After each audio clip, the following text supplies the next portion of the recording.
Hi there, this is Draco, and during our preparations for the upcoming RTQ, we actually managed to do yet another 5-0 trophy run with Modern Merfolk. And I just gotta say, this feels good. It's a good deck, and I like the version of it.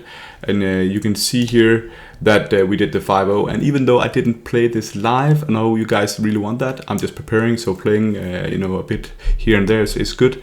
But it seemed people liked it last time when I just recorded over the gameplay. So we're gonna do that here today. The list in itself is similar to what I played last time. I really enjoy this version of MonoBlue Merfolk. And actually, since last time, Folix, the guy who I originally was inspired by creating this list, also managed to do a 5-0. And he implemented some of the cards I played with, the Consign to Memory. But he did one little change in the sideboard, which is going from 2 Chalices to 3 Chalices to Void, and cutting down 1 Subtlety. I do like that change, because right now Subtlety is not at its best. We don't see that many Emerald Titans, and many of the big creatures are Eldrazi creatures or Murktides. Murktide can be played again. Eldrazi creatures have effects when they get cast, so Subtlety is a bit lower value. Chalice is our best chance against Boros Energy. That's why this card is looking strong right now. In the Merfolk community, there's a lot of discussions about changing the list and what list you should play. People are cutting Aether Vials, people are cutting Flare of Denial and Silver Adept in that package, and people are even splashing other colors or want to run Glasspool Mimic as more tapped lands. I think this is such a strong package, the 4 adepts into the 3 Flare of Denials. I really enjoy that, and I see the power of Aether Vial still being so prevalent, so I'm in favor of this version of the deck. Let's go to the game actions. We got a decent starter here. Aether Vial is always great on turn 1. We play against Forest, that could mean anything. One of the things today that's going to be interesting is we can play a lot against Eldrazi. This is also an Eldrazi matchup. We didn't know that here, but Eldrazi is really one of the big winners for Modern Horizons 3. They brought a lot of new cards here. And you can see here what we don't exactly know what we're up against, so we just try to play the Tideshaper and getting off Grove of the Burn Willow. I actually think this is kind of a bit of a mistake. Maybe we should just keep up with Trickster or just play out the Lord, but we didn't know what we're up against at this moment. But in retrospect, I think Talisman of Impulse is a good indication that you're playing against Eldrazi. And this Ugin's Labyrinth is the new hot card from Modern Horizons 3. Basically, this is a Ancient Tomb without them dealing damage. They have to exile a card with 7 or more, but this is such a strong card. But notice here that they whiff on it, so they don't have anything. So now it's just a colorless mana. And then they play the One Ring. We can luckily force negation that. Pitching the Trickster, because in this matchup the Trickster doesn't really do anything. We get to play the Adepts. We draw another Trickster, and I think here we just want to play the Lord and hit in for 3. We want to put pressure on this archetype.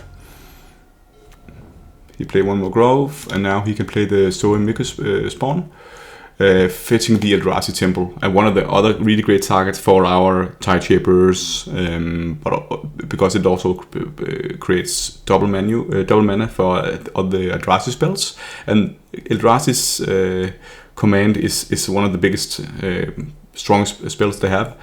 And they can be cast. They typically cast it for 4, which means that then they can kill off one of our lords, for example, and get a lot of value. And this helps cast that on an earlier turn.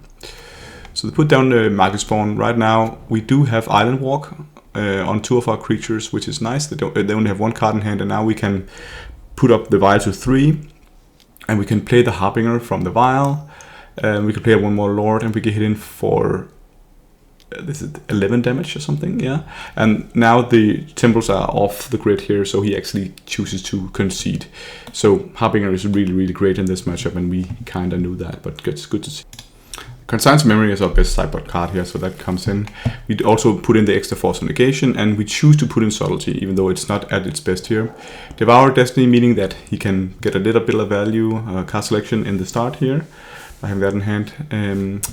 We play out this is actually one of the things that we need to be aware of. You know, when are we actually playing this Sulfuric Springs as a land?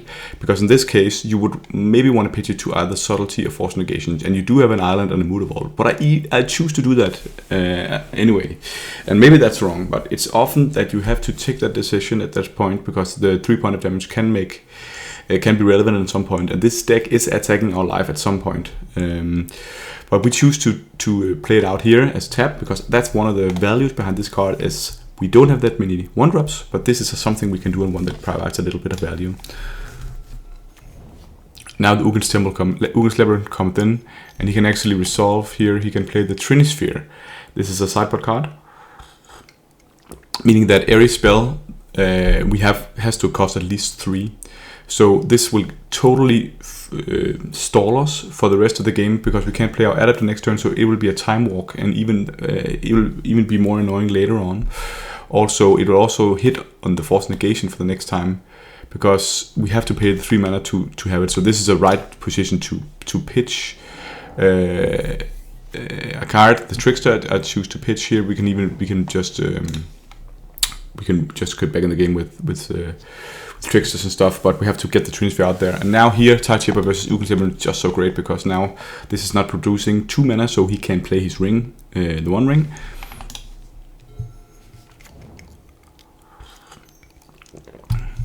Oh yeah, he can. Oh yeah, he can't. He can't because he can. The 2 mana is from the Eldrazi Temple, so he can play Kozilek's Command, but this is not the worst target for Kozilek's Command, killing off. Oh yeah, it is because he gets the Ugin's Labyrinth back online, but that's decent. It's okay because we have the Harbinger. This is one of the things that I really like about Tide Shipper right now. Actually, is that my goal here was to take off his Ugin's Labyrinth, making him use his mana to kill off my Tide Shipper, and then I can resolve the Harbinger freely. But because this is just really, really good, now we take out both of these lands is getting removed. At the moment, he can play a Talisman, and then he passes. So this is good for us. And now we just need to consider what to do here. But I actually think having the Subtlety up is quite decent at this moment. We can play the Silvergate Adept, showing the Harbinger. I don't like that line that much. But we can hold up Subtlety. We can attack because they don't have any flash creatures, so it's kind of safe to do.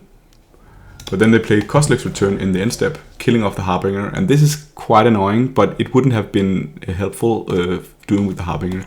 This is just a really great card. It's a Pyroclasm, but when he plays a big Eldrazi spell, he'll get it back. So really, really good card. And also it's Pyroclasm instant speed. So now he taps out for one of the big Eldrazi creatures. I think this is the World Eater, or what it's called. One that costs 1 green.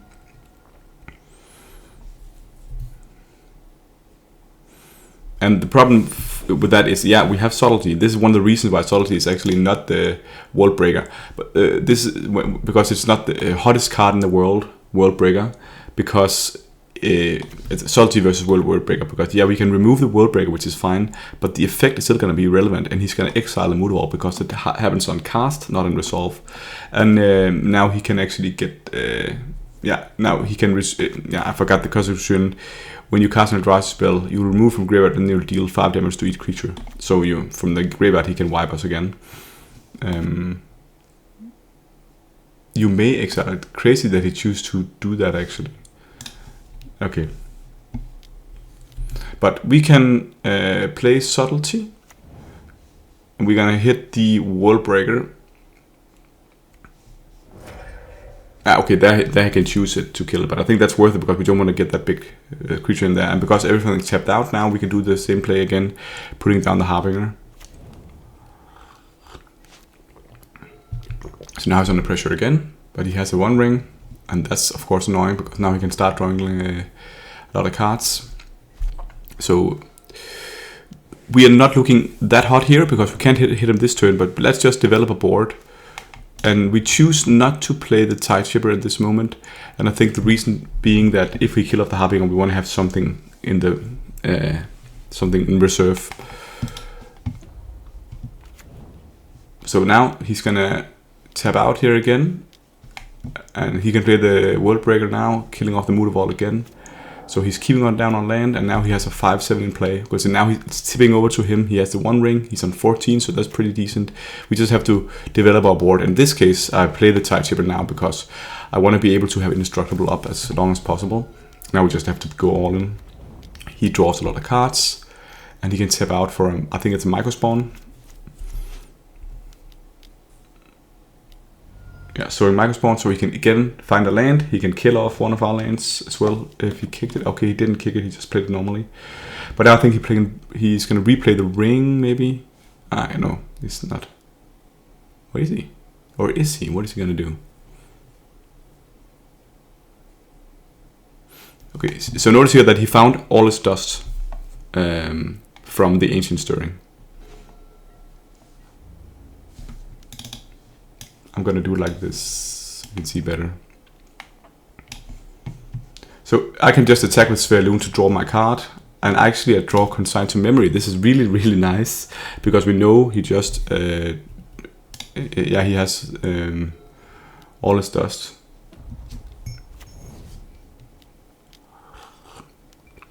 So he's gonna tap out for all his dust here, and then I can use the Consign to Memory. So that was pretty clutch. We got the draw from Sverloon.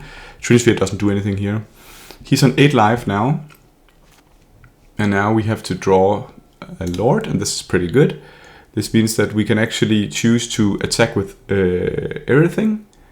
It's not a Lord that provides land walk. So if we attack with everything, he can block, but he's on 8, so I think it's worth it. And notice here that we actually draw the Otavara. So we can bounce that, meaning that now we are lethal, because he can only block the Sverloon, and the other one is enough damage. So my reasoning behind this line was I attacked with everything, because I had the Vordalen Hexcatcher in hand, so he could block 2 things, and then I would give him 6 points of damage exactly, and then he would die to his own the 1 ring in his turn. So that was the goal behind that line, but we even drew the Otavara to win more, so we managed to win it, and this was actually on the power of Sverloon draw. So people are also dropping this card out of the Modern Merfolk deck, but I still like it. I like it as a 2-off, because you don't want it every time, and then it's easy to side out in the matchup where it's too slow, but in the matchup where it's good, it's just so strong. So don't sleep on that card. Okay, round 2. And we have a hand we can keep. We just play the Sulfuric Springs. We don't want to run out the Tide Chipper in the dark here. You could argue that, because many people are playing blue, so this would have been actually pretty good. But in this case, I think there's so many lanes you want to hit in this meta, that Tide Chipper, sometimes you just have to keep it. But anyway, here we can run it out. And we're gonna just take him off black here. We don't know what we're up against at this moment. This could be Dimir Frogtide or whatever. I notice here that he goes to crack his fetch, finding Steam Vents into Dragon Red Channel. So now we know it's Grixis Murktide, and he's going to preordain. So pretty decent start for him. And we don't have that much here. We can run out the Kevin, the Sverloon, risking, of course, it being fatal pushed. So that's one of the things we have to be aware of. We can also just play out the Master to be unblockable. But I think in this case, I see what we do here. Actually, can we remember? We just want to attack, and I think we're going for the Sverloon play because, yeah, we're going for the Sverloon play, and the reason why is that if he has a counterspell, he cannot, he can't counter anything now because he's tapped up. But if he has a fatal push, normally what they do is that they play a fetch, crack it, and then they can exile, kill off the Sverloon. But here we do have a force negation, so we can protect in his turn against fatal push. And if he goes to our turn, we do have a Mutavault out. That's why the Mutavault was important to get in play here, because if he goes to our turn where we can't force negation, we can then activate Mutavault and having Tide Chipper up, so we will be unblockable. So we go for the Sverloon line.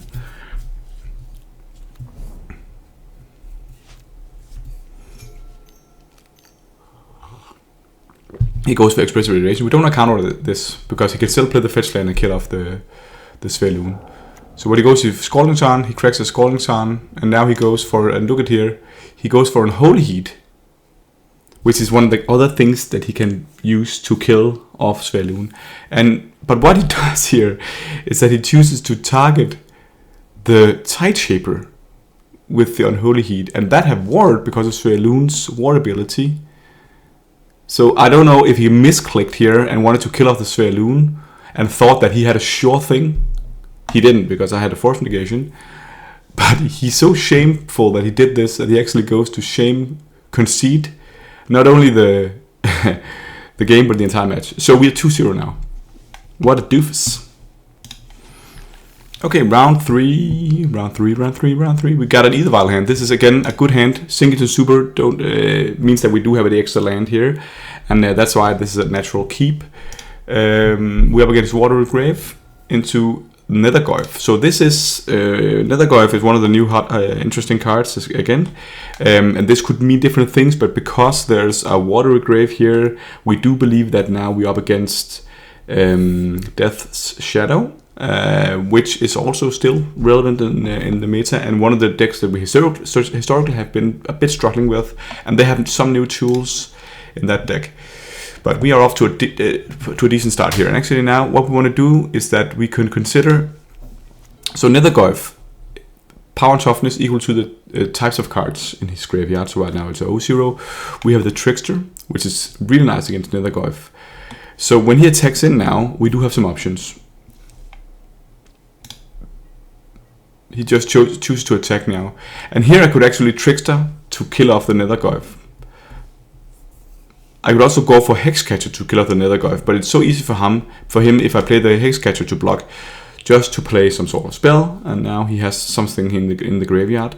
And if I go for the Trickster and he just fatal pushes my Trickster, then the Trickster is out there, and that's the good reason here. So I actually choose just to take the damage, and he Thought Scours himself, so now he has a 2-3. So cute little trick.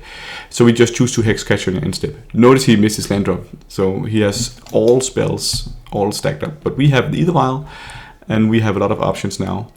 So we chooses just to attack with Hexcatcher. It is not the Hexcatcher who's supposed to kill it. It's the Trickster or one of the other creatures we can play. But we have Trickster up, so again we just wait here. He Mishra's Bauble and goes to attack. And now I like this line here, because what we do is that we just play the Trickster targeting the Nethergoyf and see what he does. Because now the Nethergoyf is going to be a 0-0 or 0-1, I mean. So he fail pushes, and now he's stepped out, and we can just play the Lord and block with the Lord. And now it's looking strong for us. Also, we want to put in the Harbinger now, so we put up the Vial for 3. This is because now we take out all his fetch lands. And we hit him for 7. And notice here that if he tore a fetch land here, he wouldn't be able to use that, because now it's just going to be an island. So we took him down handily, and he was mana screwed. So that's unfortunate for him. But good for us. We'll take whatever to do. Okay. Game 2. Normally against this deck, because they have Thoughtseize in the deck, they love Thoughtseize, we take out Either Vials normally. We see he Thoughtseizes out Dismember. And we took in Relic. That's of course really good against Nethergoyf. So we're gonna bring in Relic. I love Relic as a sideboard card, because even if it's just semi-okay, it can just, you know, later on just cycle. I think he's gonna go for Street Wraith. I think he's gonna play 2 creatures here. Yeah, so Dragon Wraith Channeler and the Death Shadow. This is actually a pretty crazy game, notice here. So we just really just use it every time you can, it's fine. And we're gonna go for the, I think we're gonna go for the Adept, just to draw a card, and we draw the Dismember. That's pretty decent. We're not looking that hot right now. And the Dismember just came in. Otherwise I would love to have Dismembered now. But now, because now, look here how much damage he can take himself. He goes to 8, meaning that the Death Shadow now is a 5/5. So now it's beginning to become tricky to kill it with Dismember. This is because they have a lot of ways of losing life. And if I Dismember a card like that, and they use Street Wraith or Fetch Land, whatever, then it's not gonna die. So he attacks in here. Here I could go for the block, but this also seems like that he can put in enough sources here in the graveyard to be able to get this to a 3/3, and then I would just loot the adept. So you notice here he has land, creature, and sorcery. So you just have to have an instance spell, and they do have that. One of the things I was noticing is that maybe I should block, and then the instant spell I could counter with Force Negation, because then it actually exiles the card, and it would still be a 1/1. But that's still, you know, maybe you have 2. So I think that's still risky, and we're still only offering a trade. So we're just gonna go for no blocks. And he does have an instant, Teemo Battle Rage, but we have to counter that one, because it'll give this one double strike, so we have to counter that one, otherwise it would be too much damage. So yeah, if that was actually a pretty nice play, because if that resolved the Teemo Battle Rage, then we would have taken not 6 damage, but 13 damage. So that's 7 more, which means that we would have been on 7 here. And that would be a problem, because Dismember is one of our outs, so we had to force that. Okay, so we play the land here. We have to take the 3 points of damage, because my line is that I want to play the Tide Chipper as a blocker, and then I want to have the Relic to remove the Dragon Rage Channeler's effect. I can crack that if it's a 3/3 at any point. And then we want to have the Dismember on the Death Shadow. So the consideration is here, do we want to do that now? Do we want to kill the Death Shadow now? But the problem is that if he has a Street Wraith, it'll just survive, and he can go to attack. So we choose to not use the Dismember now, and just hold up activation of Relic and Dismember. So what's going to happen? He's going to Street Wraith, and maybe he drew that Street Wraith. Maybe. But he might as well didn't have. And that's just so important to know. Okay, so he's gonna tap here, and now he's gonna put it on Detective Phoenix, enchanting the Death Shadow. And that's of course a huge problem, because now it becomes a 9/9.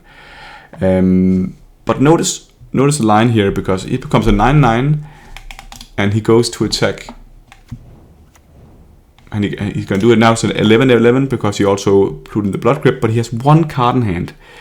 And I'm just looking at, say, that card has to be really special if we shouldn't win here, because notice here what we do is that he attacks with just a Death Shadow, because it's lethal, and the Dismember, meaning that we take 4 points of damage, but we give him -5/-5, so now it becomes a 6/6, and we go down to 7, meaning that we can actually survive the swing here, and because he do have islands, we have a Master of the Pearl Trident in hand. So this is an interesting line. I choose to just sack the first, so we get an extra card draw, and then I string it down to a 6/6, and he has to have something here, but he does not, and we go to 1, and then he has 2 blockers against our Mutavault and our 3 creatures, so he is dead on board, but we also have the Mutavault.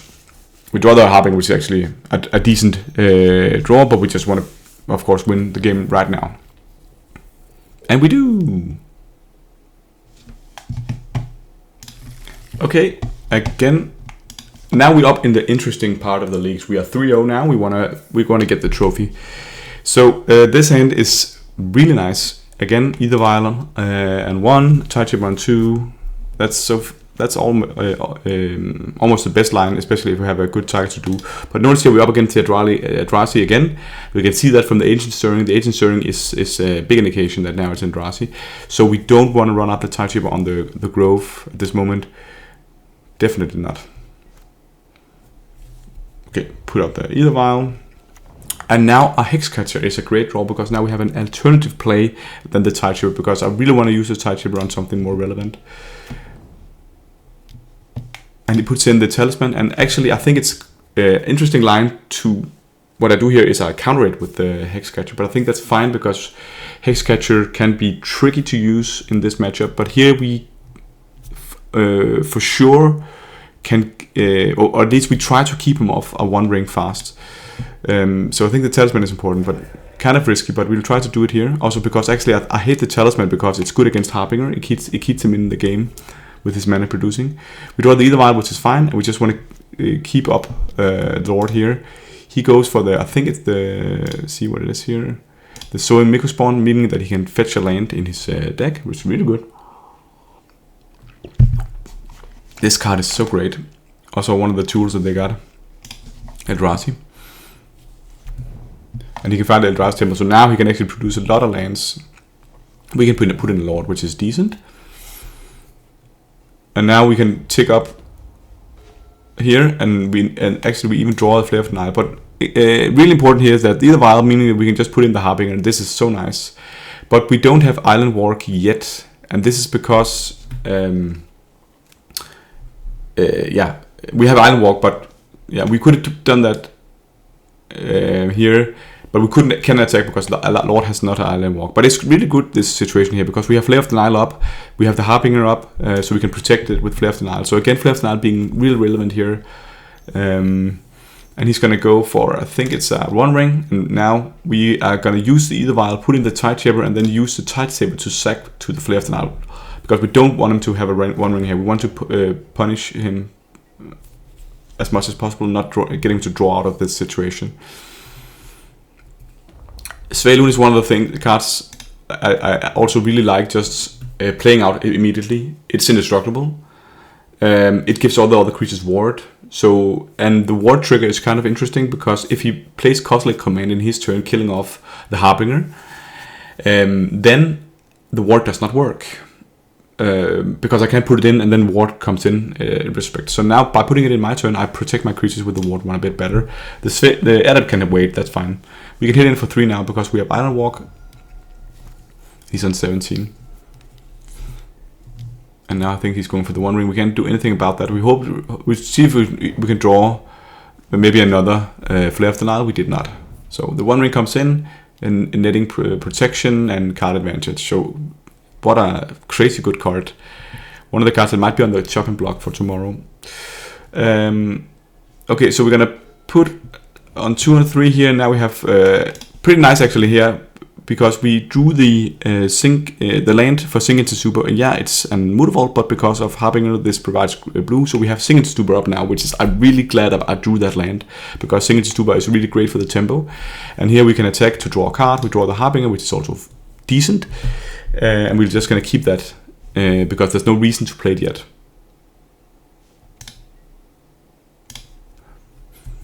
So we just pass with Harbinger up in the Ether Vial end step here. And he's going to draw a card. He's on 8 cards here. He plays Talisman. And he plays Ancient Stirring. We don't want to counter any of this. And then he plays one more Talisman of Impulse. So not great turn for him. And we can actually play down the Harbinger. I'm just going to keep these Ether Vials on 2 and 3. That's absolutely fine. We get a Master. That's nice, because we can then put in the Master and then hit for lethal. This is a lot of damage. 7, 12, 16, 18. Yeah, he's way dead. So that's game 1 against Eldrazi. Again, Consign to Memory is one of the best options against this deck. And it's actually quite a difficult matchup. So we get an instant Ugin's Labyrinth. So this is just an Ancient Tomb right out the gates. So great. And we can play the Ether Vial, that's decent, but we draw land, kind of not good. And here he played Talisman, so he's ramping a lot. We play Subtlety. We can play the Subtlety at some point. We can draw here, so we hopefully can draw Flare of the Nile, but we did not. And then his turn he plays another Ugin's Labyrinth. So 1, 2, 3, 4, 5, 6. It's a lot of mana. I think he plays Cosmic Command here. No, Through the Breach. Yeah. Okay, so that's a decent card. And that's one of the things that you gotta be aware of, that this deck is suddenly a Through the Breach deck. So it could look like an Eldrazi deck all along, and suddenly the Through the Breach comes in. Luckily we are sideboarding kind of the same for both decks. But we can't do anything about it here, and he can put in Emrakul. And I say, no bueno, no thank you. So 1-1.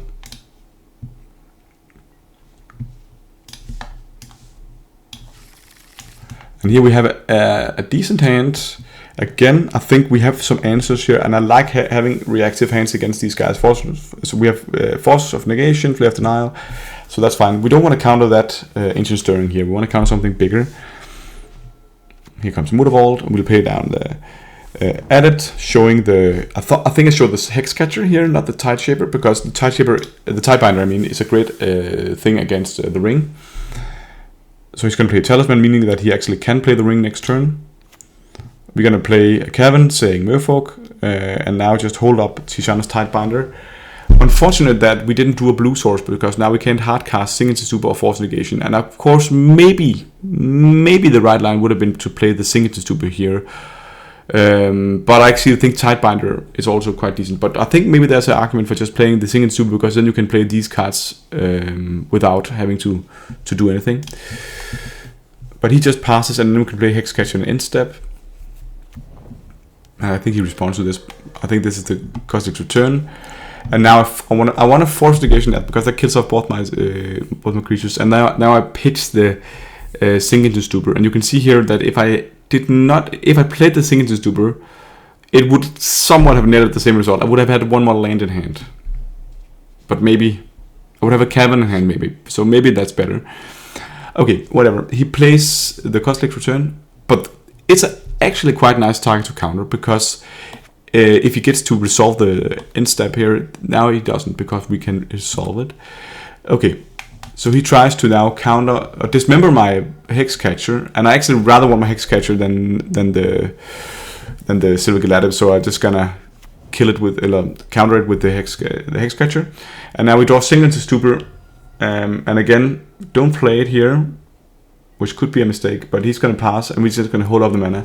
Here we want to play the Signature Super as a Sulfuric Springs, because now we can activate the Mutavault and starting to push in damage. So we have to be proactive here. But notice here that we now have both Flare of Denial and Tidebinder up while we do 4 points of damage. And I love being in a situation where I can be proactive and reactive at the same time.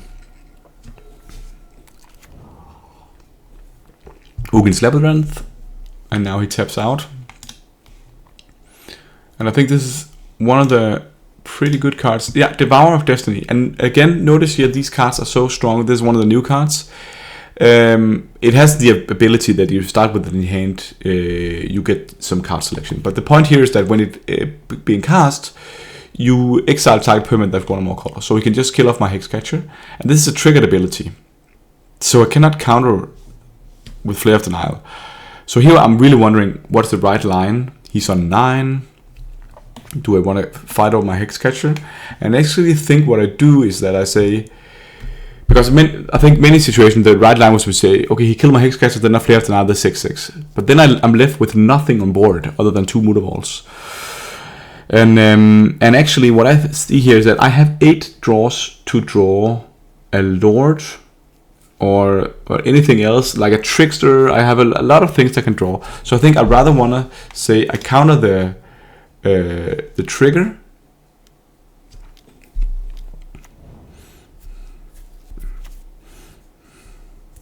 and then I think I draw a Lord here, meaning that I can put down a Lord and attack with all. We don't have Iron Walk, but it's just him on 9 damage.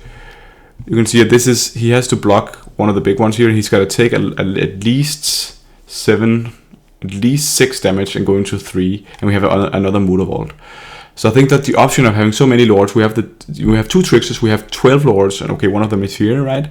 But getting that 3-power creature out here, so we have another thing to push. I think it's better than the Hexcatcher being removed. So he chooses to block the Mutavault, and I think that makes sense, because I think he do have something here. I think he has the all dust or something. Or is it another Devourer? Yeah. And that's of course interesting, because I skipped too fast around this. But what happened is that he plays the Devourer, targeting my master, and with a trigger. And I was all about, okay, how do we do this? How do I think about this? And I had the Flare of Denial. But what I can actually do is that I can, because he targets the master, it's already targeted, and it's the creature is already. The creature is on the stack while the trigger is on the stack. So the trigger is going to resolve first, and he's going to remove my master first. But I can then play, when the triggers, he's targeted my master, I can then play the Flare of Denial, sacking my master, and countering the Devourer, so it goes to the graveyard. And this doesn't work on normal ETBs, but it works on the Devourer because it's an on-cast trigger. So that when the trigger is on the stack, I can then sack the creature, and he doesn't get to choose another creature or whatever. And this is great because he's on 2, and now he doesn't have 2 blockers. So we got him. I think we might have won anyway, but it's just a pretty cool line, right? Okay, so off to the finals. Yeah, and we draw a pretty slow hand, but again, I think I keep this, and it's not impressive. We see Otawara maybe up against the mirror, but there's a lot of people running with Otawara right now. And consider means that it's not the mirror match. And Psychic Frog. And here the Flare of the Night is kind of iffy, right? Because we can't counter the Psychic Frog with anything here. We draw a Signature Stubar. And this means that his Psychic Frog is going to go to town. Playing the Lord is not going to do us anything, because he can just discard one card and it's a 2/3. So this Frog is a problem. And of course this is Dimir Murktide, which is one of the up-and-coming, I would say, breakthrough decks. Pretty good. He counters the Vodel Hexcatcher now end step. This is fine. Now we have a Tidebinder. Now we have something we can do, because the Tidebinder is pretty decent against the Psychic Frog, because you just want to counter the card draw trigger, and then it's just a 1/2, unless he discards a lot of cards. But he starts to discard. I don't want to trigger the discard on the +++1. I want to do it on the draw. Maybe it's better to do it on the discard actually. But if you can kill it afterwards, he still gets the draw, right? So I don't like that. But he does have a Subtlety here, which is a huge blowout, and we can't Flare of Denial here, and we're gonna put it to the bottom. Doesn't do anything here, so he's just running away with the game. And I gotta say, Psychic Frog, I love that card. It's so nice. I think this is a pretty good design, even though it's really strong.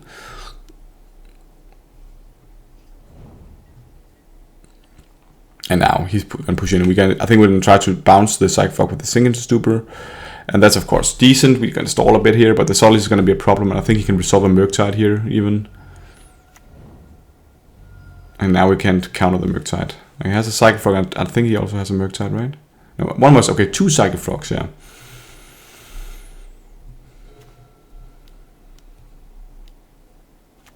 We play the Sveloon.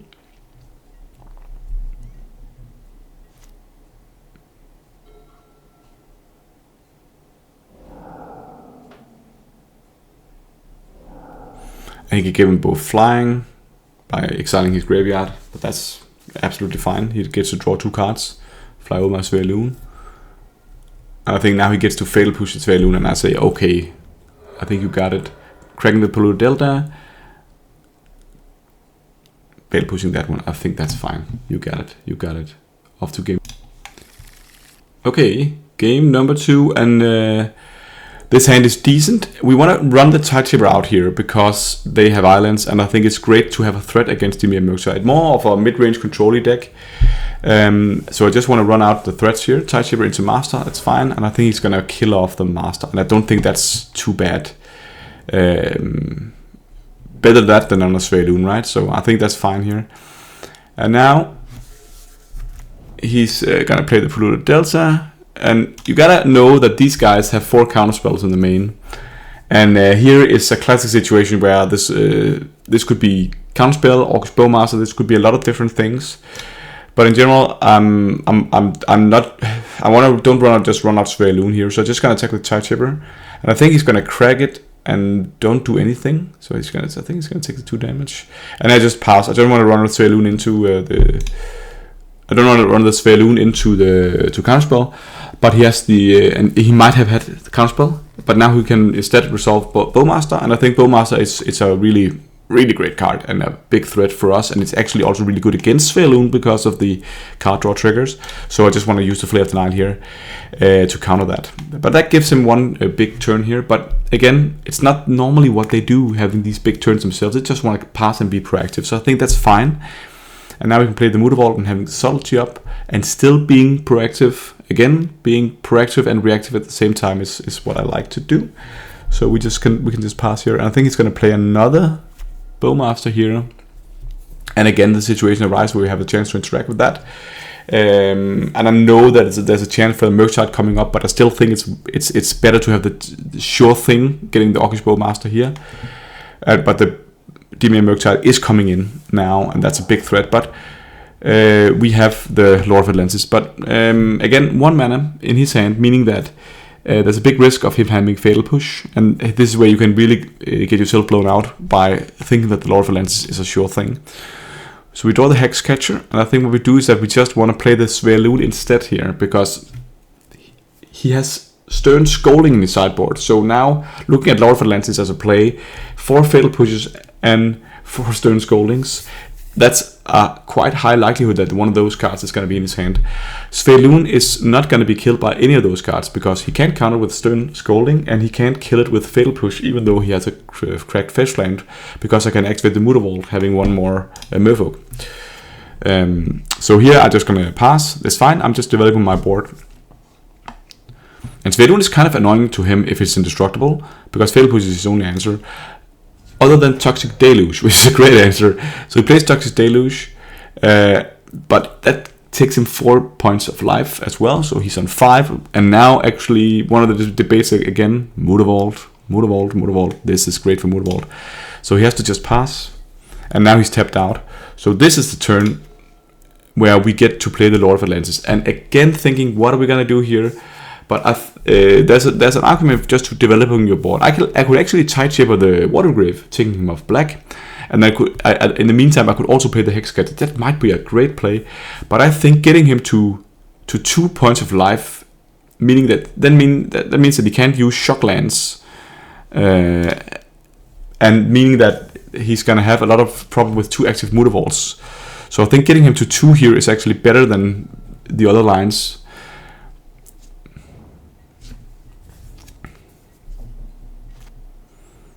Yeah, we draw Sing It to 2, but I want to play that as land because this looks like Counterspell or Stern Scolding. So I'm just gonna play out the Tidechipper, and he's gonna use the Stern Scolding here, and that means that now I have the chance to play the Hex to activate the Mutavault. Yeah, okay, so yeah, my line here is that he has 1 card in hand, and I have the Volatile Hexcatcher to counter, and I can play the Tidechipper. Then he played the Stern Scolding, and now he's down to 1 mana, which is meaning that the Hexcatcher is brilliant now. So when I then go for the attack, and he go for the Fatal Push on the Lord of Atlantis, now I have the Hexcatcher up. If I didn't play the Tidechipper and got the Stern Scolding out of the way, this line wouldn't have worked.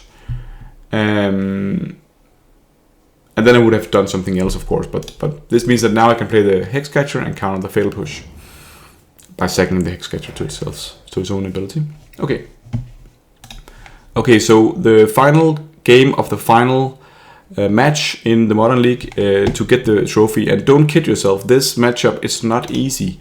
Dimir Murktide has so many things, so many answers, so we are not necessarily favored in any shape or form, so we have to play tight. We have a decent hand here, and we can play the Tidechipper to have pressure, and notice how much pressure that provided us with the last game. And that's actually hugely important because they take a lot of damage from their lands. And the Relic is also really nice to draw here, but we want to play the Tidechipper in this instead first. And the Dismember is also quite decent. And now he plays a Frog, and this is actually a really interesting situation, because what you have to know about Frog is that you can't just go for the Dismember, because you have to see potentially, when you play against Frog, always notice how strong can it potentially be. It's a 1-2 right now, but he has 5 cards in hand, and they are gonna discard all their cards if that makes sense for them. So that's meaning that it is potentially a 6-7. So that's the card. That's the number you have to have in your head. So my line here is that okay, but that's Murktide. This Frog can't run away with the game. So what can we actually do? We can actually attack into the Psychic Frog with the Tidechipper, and then if he goes to block, we have Dismember, meaning that we have the 2 points damage from the Tidechipper and the 5 -5 from the Dismember. And that's actually a pretty neat line. And if he doesn't bite on that and doesn't block, we should just play out the Adept, and then he gets to get a draw trigger. But that's fine. It doesn't matter. That's also okay. So we go for the line of attacking here. But Harbinger was actually also a great draw, because then if he doesn't block and then attack, then we can use a Harbinger and bouncing it next turn. But now we go for the attack. He blocks, and we use. When he puts a counter on, we go for the Dismember. So now he discarded a really good card, a Spell Snare. He just threw that away, and then we put Dismember on it. And now he has to choose: do I discard my entire hand to trade with the Tidechipper? Of course not. meaning that you have to do it in the proper situation. You have to do it when we block, he puts a counter on, and before we go to damage, then we dismember it. And now we can get the relic out and start getting value. It's a really good turn here. He's gonna pass and play for us, and now Cavern of Souls looks really nice. I want to start by exiling, and I actually think in this situation I want to make sure that we're not running up against a Bowmaster. Adept and Bowmaster, that's where you have to be aware of what you're doing. So we start by attacking. Maybe he shows his hand here, and it is a Bowmaster. This is absolutely fine for us, because he has to trade and the entire card for the Titan, and that's fine because now we can actually resolve the Harbinger without being countered. But we could do that anyway because of the Cavern of Souls, which is an amazing card. But again, let's say that he didn't play the Bowmaster there, then he could float a black mana and kill it with Fatal Push, I think. Oh, hang on, because that's my argument here, is that you have to be aware of what you're doing when they can float mana, and I love playing Harbinger out when they're tapped out. No, okay, he couldn't actually do it with because it has to have it's 2 or less, so he can't kill it with Fatal Push. But anyway, this is a great way of keeping him off black here. And actually, I'm siding out the Harbingers in this matchup, but I just kept 1 or 2 in or something. But actually, it proved to be really strong here because he can't crack his Scalding Tarn. Now he has 3 islands, so this just looks great. And I think it might be correct to not side it out. I don't know. Sometimes it's so amazing card. We're just gonna play the Adept into the counter spell, the Stern Scolding, meaning that now we have the Lord Phalanx up. This was also a bait and switch because I rather want to get my Adept countered than the Lord. So that's fine. And we can hit in for 3.